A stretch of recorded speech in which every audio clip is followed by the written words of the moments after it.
welcome. You have your phone. You have your phone. Yes, I do. Oh, good. That was what I was growing. Okay.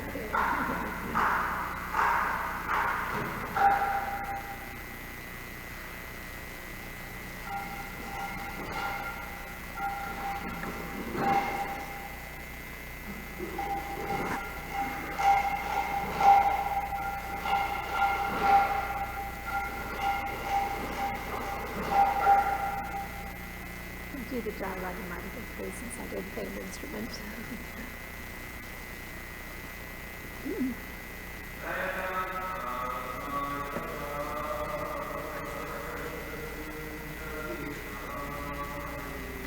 Jaya Raja Madhava Kunja Bihari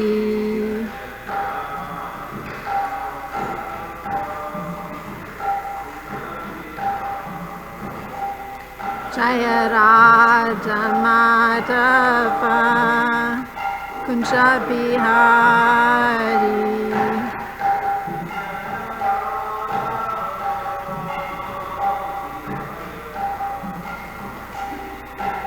Gopi Jana Vallabha Girivardhari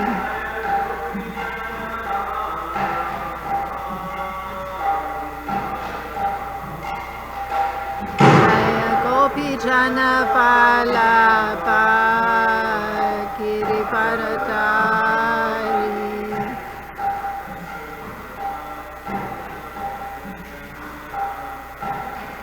Yasodhanandana Prajajana Ranjana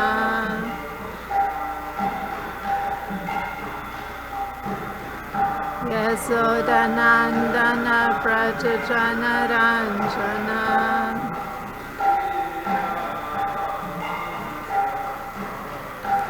Amunatira Vanachari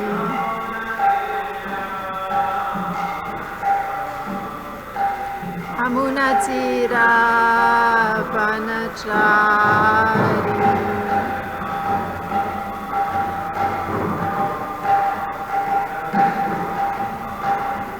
Jaya Radha Madhava Kunja Bihari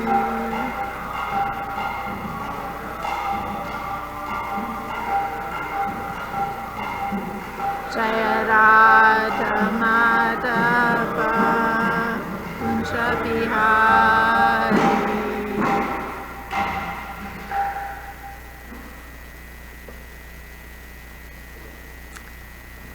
So Prabhupada ki jai. Om Namo Bhagavate Vasudevaya. Om Namo Bhagavate Vasudevaya.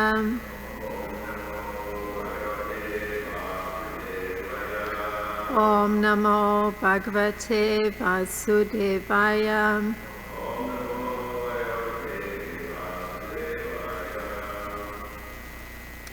So today we are continuing Canto 10, Chapter 14, and the text for today is 20.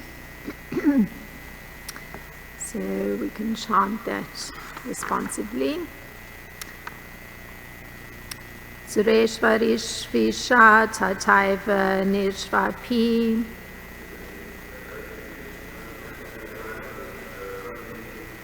Suryakshu yudaksha vapite janasya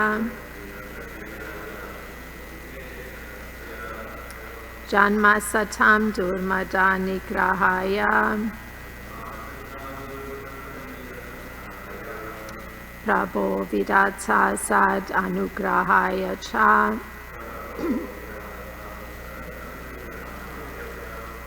Sureshvarishvaisha tataiva nishvapi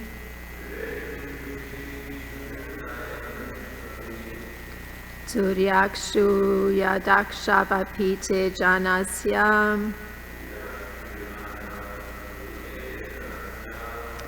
Janmasatam Durmada Nigrahaya Prabho Vidatsu Sadanugrahaya Cham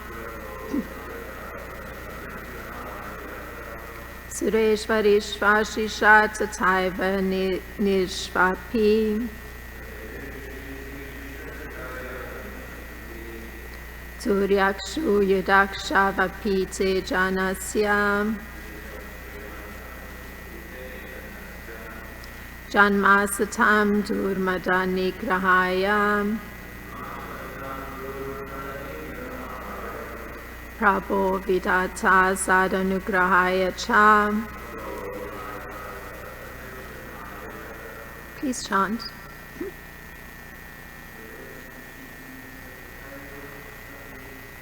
Sreshvarishishvaisha Tataiva Nishvishvapi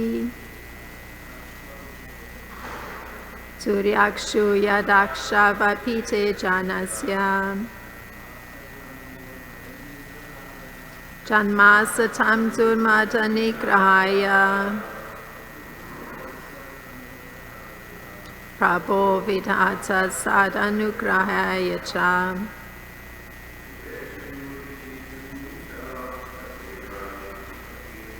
Sureshvarishishvaisha Tataiva Nishvishvapi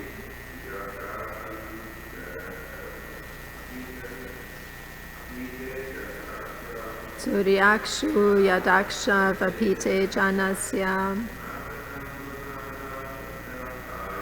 Janmasatam Durmada Nigrahaya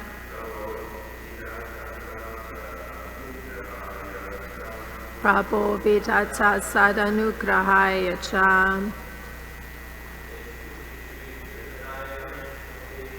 Sureshvarishishvaisha Tataiva Nirvishvapi Turyakshu Yadaksha Vapite Janasya Janmasatam Durmada Nigrahaya Prabho Vidata Sadanugrahaya Cha. And the word for word. Sureshu, among the demigods. Rishishu, among the great sages. Isha, O Lord. Tata, as well as. Eva, indeed. Mirshu, among the human beings. Api, also. Tiryakshu, among animals. Yadakshu, among aquatics. Api, also. Te, of you. Ajanmasya, who never takes material birth. Janma, the birth. Asatam, of the non-devotees. Durmada, the false pride. Nigrahaya, for the purpose of subduing. Prabho, O Master. Vidata, O Creator. Sat, to the faithful devotees. Anugrahaya, for the purpose of showing mercy. Cha, and the translation of text 20 reads as follows. O Lord, O Supreme Creator and Master, you have no material birth, yet to defeat the false pride of the faithless demons and show mercy to your saintly devotees, you take birth among the demigods, sages, human beings, animals, and even the aquatics. Purport by disciples of Srila Prabhupada. Among the demigods, Lord Krishna appears in such forms as Vamanadev, among the sages as Parashuram, among human beings as Lord Krishna himself and as Lord Ramachandra, and among animals as the boar incarnation. Lord Krishna appears among the aquatics as Matsya, the gigantic fish. Indeed, the plenary expansions of the Supreme Personality of Godhead are innumerable, as the Lord relentlessly comes down within the universe to smash the false pride of the atheists and show mercy to the saintly devotees. In another sense, the Lord never appears, since he exists eternally. His appearance is like that of the sun, which is always present in the sky, but which periodically appears to our vision. Om Jnanatimidandasya Gananjana Shlakaya Chakshurunmilitam Yena Tasmai Shri Gurave Namaha Shri Chaitanya Manopistam Stapitam Yena Bhutale Swayam Rupa Kadamayam Dadati Swapadantikam Vandeham Shri Guru Shri Yuta Padakamalam Shri Guru Vaishnavam Sham Shri Rupam Sakrajatam Sahagana Raghunatam Vitam Sam Sajivam Sadvaitam Savadutam Parijana Sahitam Krishna Chaitanya Devam Shri Radha Krishna Padam Sahagana Lalita Shri Vishaka Vitamscha He Krishna Karuna Sindhu Dinabandho Jagatpate Gopesha Gopika Kanta Radha Kanta Namostute Tapta Kanchana Gaurangi Radhe Vrindavaneshwari Vrishabhanu Sutta Devi Pranamami Hari Priye Vanchakalpatarubhyascha Kripa Sindhubhya Evacha Patitanam Pavanebhyo Vaishnebhyo Namo Namaha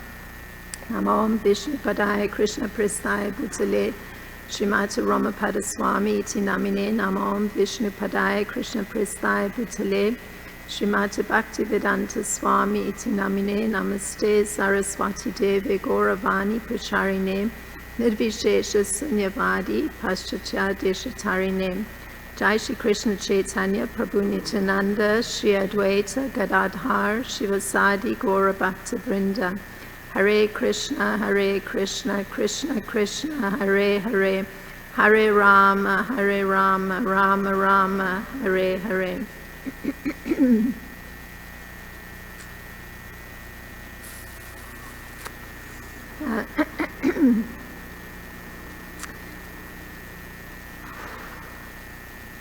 This particular prayer that we're coming to, that Lord Brahma is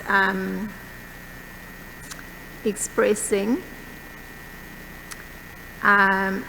there's another way of expressing this particular prayer. So this is another expression of this prayer. You appear among the sages, demigods, and humans to benefit the pious and punish the miscreants. This is from Srila Kavikanda Pura in Ananda Vrindavan Champu. So this echoes the words of Krishna himself from Bhagavad Gita 4.7, because he refers to the Duskritam, means those that don't care for Krishna consciousness. And the sadhus, by contrast, are those who have the qualifications of being Krishna conscious. So Krishna's words that are echoed by this slightly different paraphrasing coming from Srila Kavikanda Pura. These are the words of Krishna: to deliver the pious and to annihilate the miscreants, as well as to re-establish the principles of religion, I myself appear millennium after millennium. So that's Bhagavad Gita 4.7, and that's Paritranaya Sadhunam Vinashaya Chaduskritam Dharma Samsthapanaya Artaya Sambhavami Yuge Yuge. Srila Prabhupada contrasts the sadhus and the miscreants, because those are the two categories that are being looked at, by saying that the duskritams are those who are foolish. So he actually labels. Even if they appear to have ordinary, to be decorated with ordinary education, and the sadhus they are distinguished by being 100% engaged in Krishna consciousness. So those are the distinguishing features of the two categories. And Krishna's appearing for the purpose of taking care of both categories. Of course, the one he's completely wiping out. In the case of the other, he's actually delivering them. So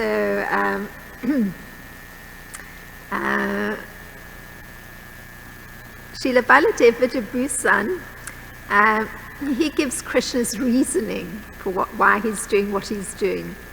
So this is Srila Baladev Vidyabhusan putting across Krishna's thoughts. So these are Krishna's thoughts. My devotees are absorbed in relishing my form and qualities. They long to see my form and thus suffer from not seeing my form. I appear in order to relieve them of this suffering by showing my attractive form directly. I also appear to destroy those performing evil deeds, like Ravana and Kamsa, who torment my devotees and who cannot be killed by anyone except me. I also appear to spread Dharma, pure bhakti yoga, with meditation on me and deity worship only to me, and Vedic Dharma as well, which cannot be spread by anyone other than me. These are the three reasons for my appearance. At those times, when it is necessary, I appear. That's that Yuge from Bhagavad Gita. So this delivering is, you can see, very comprehensive on the part of Lord Krishna, because he's spreading bhakti yoga, so particularly the meditation on himself. He's also making clear what Dharma or religion is, and he says it can only come from him being able to do so. And he's also bringing relief to devotees who are so eager to see his form, which they're meditating on constantly. So he's actually relieving them of their suffering because they're not being able to see his form. So the delivery is very comprehensive. And Srila Kavi Kanapura, he continues. So this is going back a moment, where he's actually giving Lord Brahma's praise in some different words. So this would be as though Lord Brahma is talking. Your incarnations are completely transcendental and free from the contamination of the illusory energy. Although your body resembles that of an ordinary human within this material world, it is completely transcendental. Your face, hands, and legs are made of eternity, bliss, and knowledge. So we can understand that, at least in terms of the ingredients, those can be classified as transcendental ingredients. So it's not gross blood and bone and veins and life is, but rather the entire body is composed of knowledge and bliss and eternity. So that the composition is eternal. So these incarnations can be contrasted with the many forms that material nature offers if the bodies aren't of these transcendental ingredients. So this is the vast choice that one has. So, one can think of many kinds of dishes, if one spends time cooking. So even in one category of rice, there'll be yellow rice, rice with peas and almonds. There'll be a Bengali-style rice with all kinds of different vegetables and nuts and raisins. There'll be rice with green beans. There'll be yogurt rice. So, and never mind all the other categories of dals, etc. So, in a similar way, these are the choices of the bodies one has if one is going to be taking a body from material nature. So the ones that are composed of all the more gross ingredients, without looking at the extremely gross translation of those ingredients, but the earth, water, fire, air, and ether. So there's 400,000 human forms, 1 million forms of birds, 1,100,000 forms of worms and reptiles, 2 million kinds of vegetable bodies, and in total, this comes to 8,400,000 species or varieties of bodies. So there's quite a big choice. And what will dictate that body is actually it's one's own choice. It's the particular spirit of enjoyment within oneself that brings about the particular body.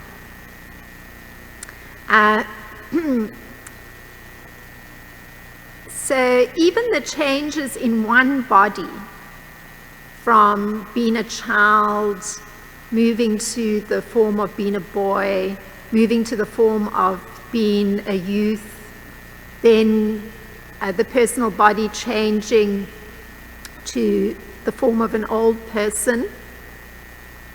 All of these are created by one's own action, which is quite interesting. I've been thinking about this a little bit because through a lifetime, one is aware of a certain energy level and a certain category of thoughts that are very prominent. And interestingly enough, that category of thought shifts over time, and the energy level also changes. Like one redirects energy. So I was recently thinking, being at a more mature stage of the body, I was thinking, it's interesting if I think about it, actually, there's a shift in the, I guess, focus. And I was thinking, I wonder if this shows physically. So it came to my mind that all the experiences through the course of one's body are so deeply imprinted that actually it seems that one starts to have a greater weight over time. And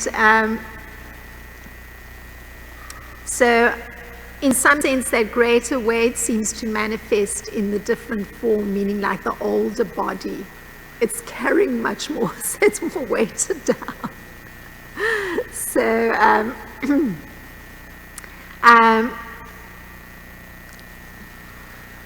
so basically, the personal body is created by the living entity, by his personal desires.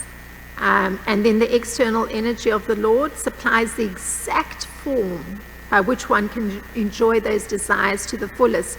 So, for instance, there's the example of a body being supplied that's in the form of a lion, let's say. So that particular animal or that particular living entity had a desire to enjoy the blood of another animal, and hence it was given that body. So I like relaying this because it was a personal experience, seated in a car in lion territory in Johannesburg, South Africa, and seeing a lion advancing. So I thought, I'm going to look at that lion in the eye.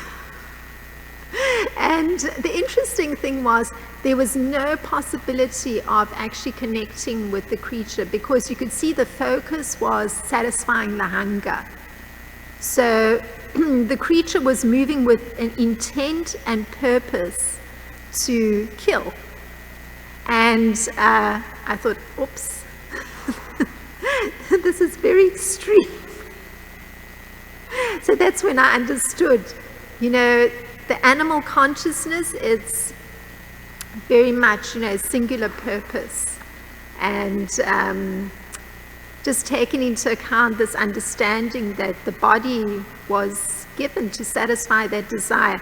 Truly, I could say that I had a personal experience of at least understanding that a lion was fully focused that way.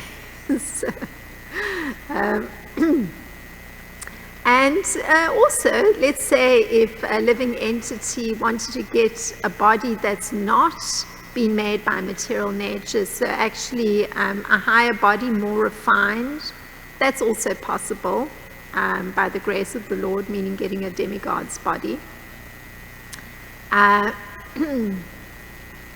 So again, knowing from Bhagavad Gita, that has to do with, on the subtle level, the meditation is on the particular demigod. So then that one is transported to that realm with the appropriate body. Now, there's examples of incarnations that are given here by the disciples of Srila Prabhupada in the purport. So these are the different categories in which this transcendental form of the Lord appears. So among the demigods, Lord Krishna appears in such forms as Vamanadev. Among sages as Parashuram, and among human beings as Lord Krishna himself and as Lord Ramachandra. And among animals is the boar incarnation, that's what's listed here. So if we look at those particular incarnations, in the case of appearing as Vamanadev,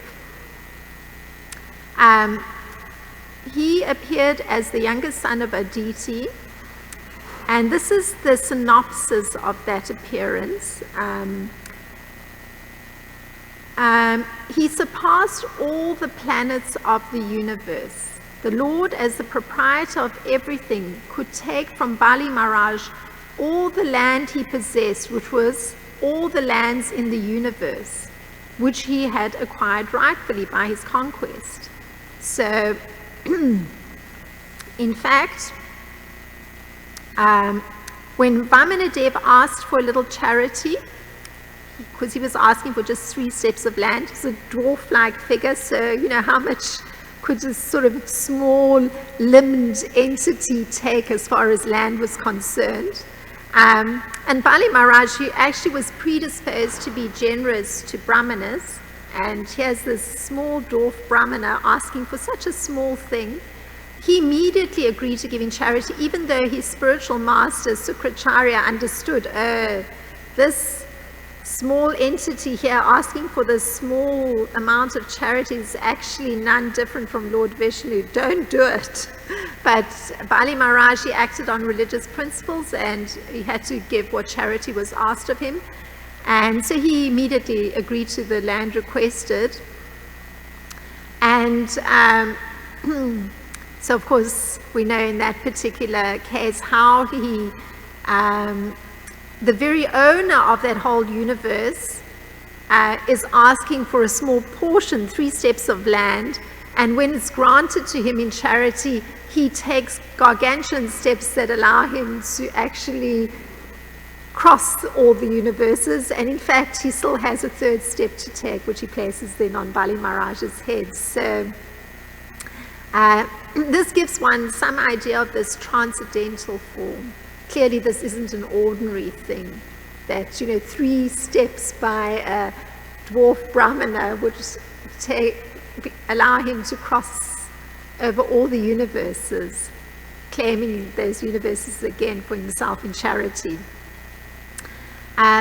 So there's a second example of him incarnating as Parshuram among the sages. And these are the circumstances of this incarnation. So I'm reading a little synopsis.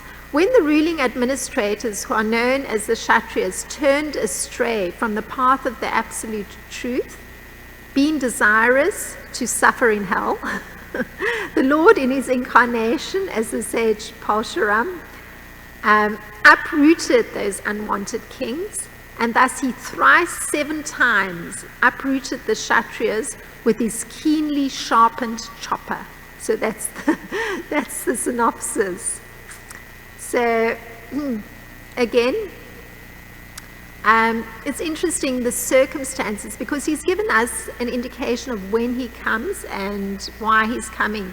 So in these incarnations, we've seen that interplay between the purpose of annihilating the miscreant, those that have no interest in Krishna consciousness and they're quite foolish, and also at the same time seeing how he's appeasing the devotee, like bringing relief to their suffering. They're finally getting to see the Supreme Lord. And he's also bringing them to some sort of state of greater devotion to him. And so here's the description of Parshuram. He had actually, the circumstances in which he appeared, all the ruling kings, so different from the time of Bali Maharaj. Bali Maharaj, even though he fell into a demoniac category, he actually was a devotee. So he was quite willing to actually participate in the proper following of proper rules and regulations according to religious principles. But in the circumstance when Parshuram appeared, the kings who are supposed to be saintly and actually upholding religious principles and uplifting the entire population, all of them had actually come to a point of failing in this respect. They had, the statement here is that they were desiring to suffer in hell. Because if you're not wanting to uphold religious principles, that's your alternative. So let's say they were desiring to suffer in hell.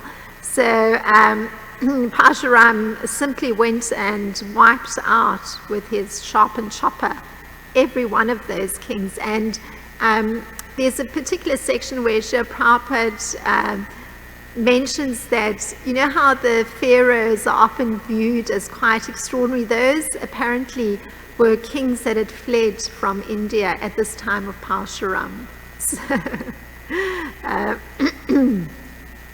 there's a little connection for that fleeing, because many of them attempted to flee from his chopper, and so some of them landed up in Egypt. So actually it's the duty of the kings, so it may be the monarchy, it may even be a democracy, it may be an oligarchy, it may be a dictatorship. In all cases, those that are ruling need to lead the citizens towards God realization. It's an upliftment of human society.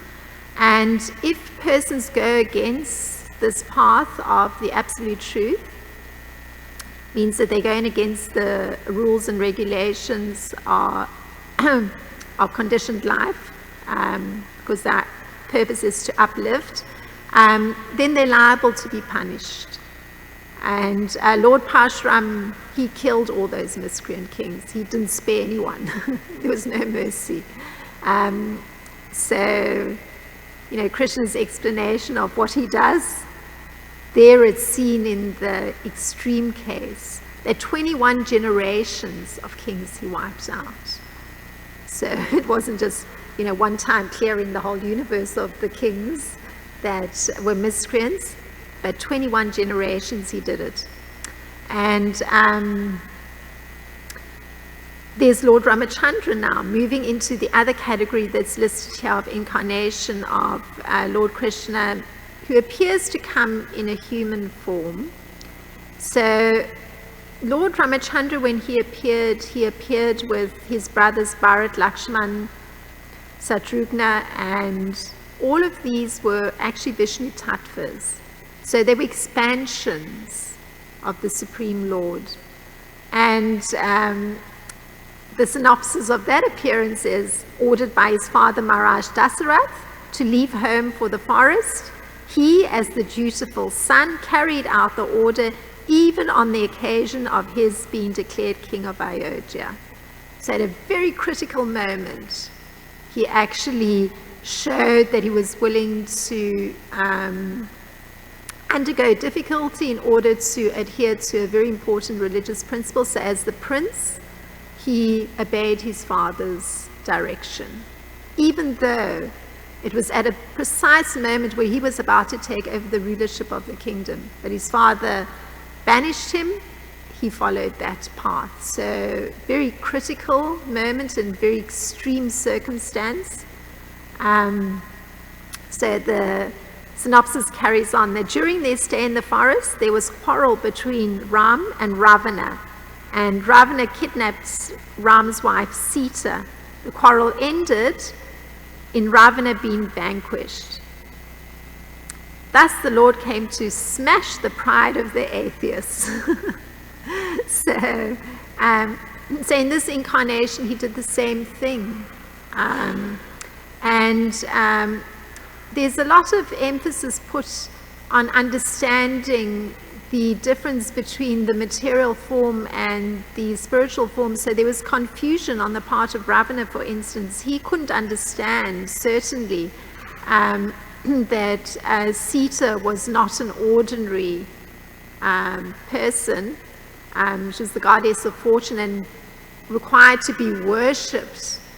But his defiance of Lord Ramachandra took the form of his trying to snatch Sita, the worshipful object, from Lord Ramachandra. And so there's a lesson that was taught in that particular pastime, and that is that materialists have this approach that they want to exploit bodies of material nature. And particularly because they don't want to acknowledge the supremacy of the Supreme Lord. And that was the case, which was, that was the path followed by Ravana. He had that particular policy. So he didn't recognize the supremacy of Lord Ramachandra, and he defied him by stealing his wife. So the result was, exactly what you hear Krishna says he does. Ravana was killed, the miscreant was killed, and all his opulence and power was destroyed. I mean, this is a king who actually was so wealthy that his entire kingdom was gold. So all that opulence and power was destroyed. Now,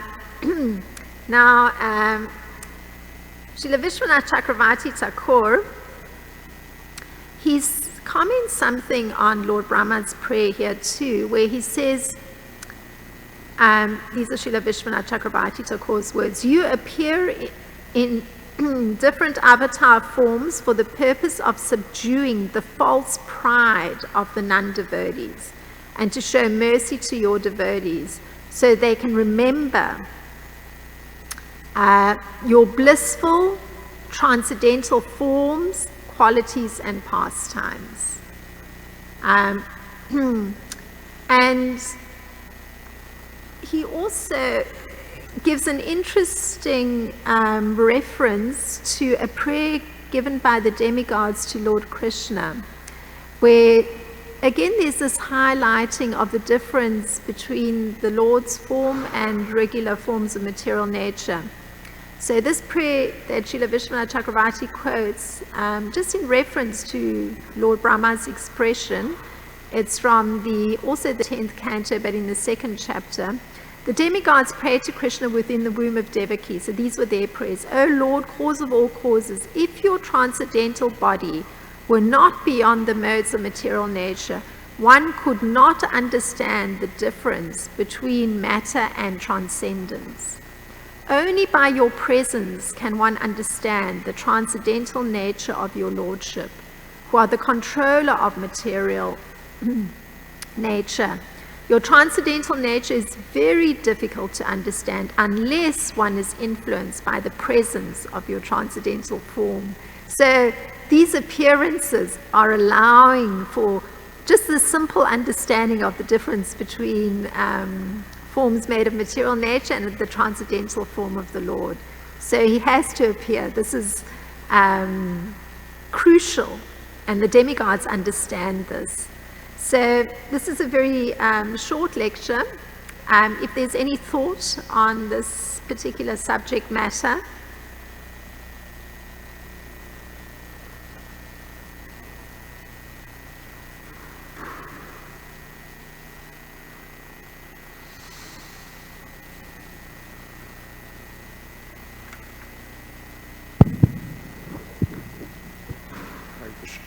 Mother Krsnarcana, thank you for your class.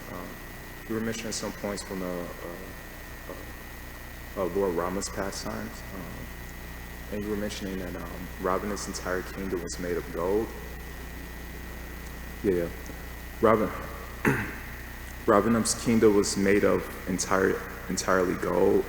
Well, that brings to mind a verse that I was reading. There's a book called Sri Chanakya Niti, where some verses composed by Chanakya Pandit, and it was commented by one of Prabhupada's disciples named Patita Pavana, and Bhakti Vikash Maharaj also wrote an introduction or a foreword to that book. And I believe in chapter 5, verse 2 of that, of those verses, it says there are 3 ways of testing gold. I don't remember exactly all 4. It says through hammering, through burning, through soaking, and one other. And then it also says, so similarly, there's a way we could test whether we have a heart of gold through our renunciation, our character, our qualities, and our actions. And we see that Ravana, like many politicians, they may acquire real gold on the outside, but because they didn't achieve real gold on the inside, it leads to everything, their degradation. Same with Ravana, and that's one lesson I'll take. But my question is regarding another point of Rama's pastime, if you could expand on. We see that when Lord Rama, with the help of the Vanaras, the monkeys, built a bridge across the sea, the reason the stones floated is because they wrote Lord Rama's name on the stones. And we hear in the Bhagavatam that that's why we Kali Kali Nama Rupe Krishna Avatam Nam Hoite Hois Jagat Savranishta. We write the name of God's name on everything we do, so we'll float and so we won't sink. So my question is that sometimes when we come to devotional life, people are like, oh wow, I'm writing God's name on everything I do. My business is sinking. My marriage is sinking. Everything I'm doing is sinking. What's going on? And materialists, they live with no integrity. Everything they do is floating. They're writing their name on everything. Trump Towers. What's going on? And therefore, we may lose our faith and take to, like, why am I practicing religious life?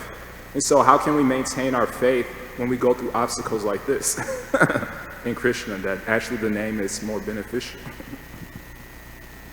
So the question being raised is the materialists have to identify objects connected to them with their names, and the devotee, on the other hand, is having some sense of transcendence because of identifying all objects related to himself or herself as connected to Krishna. So your question was, sometimes it appears that those objects connected to the aspirant transcendentalists are seeming to fall away, or relationships appear to be suffering. So why is that the case? Yeah?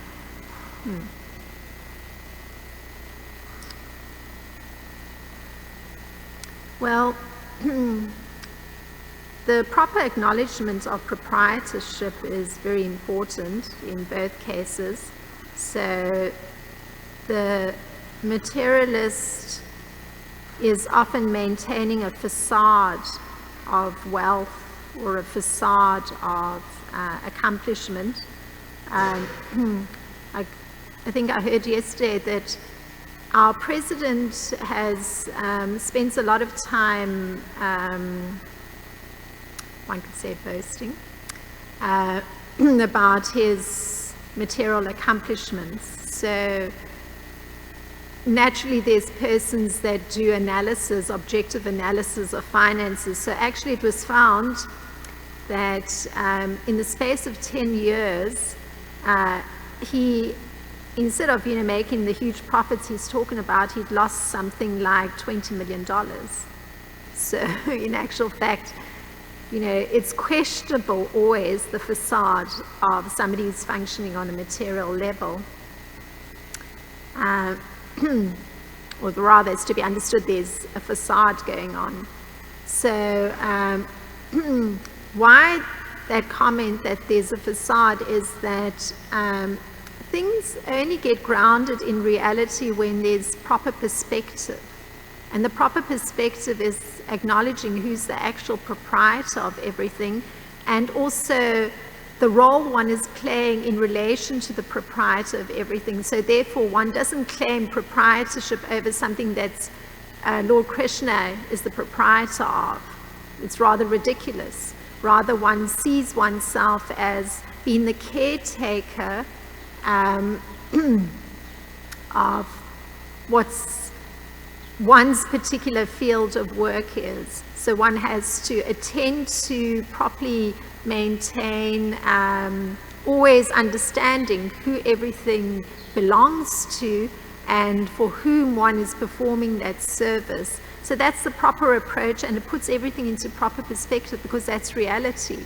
The other is unreality. So your question is, why does it appear that actually one with that mentality as an aspirant transcendentalist may find that some of those objects that are connected to one may be appearing to be going on a decline, or maybe relationships are suffering. So in most cases, if one looks at relationship in particular, because you pointed to a personal relationship, like perhaps marriage, if that is suffering, there's certainly a natural cleansing process that's happening from readjusting concepts one holds. So generally one is trained to be a materialist and to claim even another human being as being there for one's own pleasure. So to actually adjust concepts is part of the purificatory process where one may go through some suffering and may go through some distress as one's making adjustments to the concepts one holds, and one also has to adjust one's actions, because usually actions come from the concepts one holds. So in a marriage situation,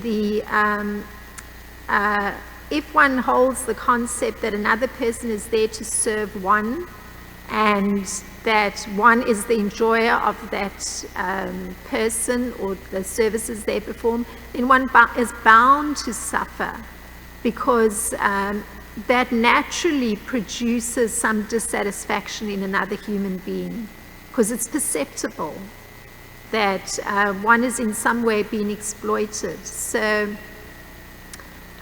if, as an aspirant transcendentalist, one is not looking upon one's partner in that kind of way, or is attempting to change some culturally learned way of viewing a member of the opposite sex, then there may be arguments that happen, difficulties that come, conflict because of the adjustments. So all the distasteful actions that come from holding wrong concepts start emerging. And it's a matter of keeping uppermost in one's mind the correct concepts, and then one is willing to go through that readjustment. So it's not actually something to be viewed negatively, it's a positive thing. You know, there's readjustment and change is a positive thing. There may be suffering, there may be argument, there may be distress seemingly, but with the higher purpose in mind and knowing where one is going to, it's quite tolerable.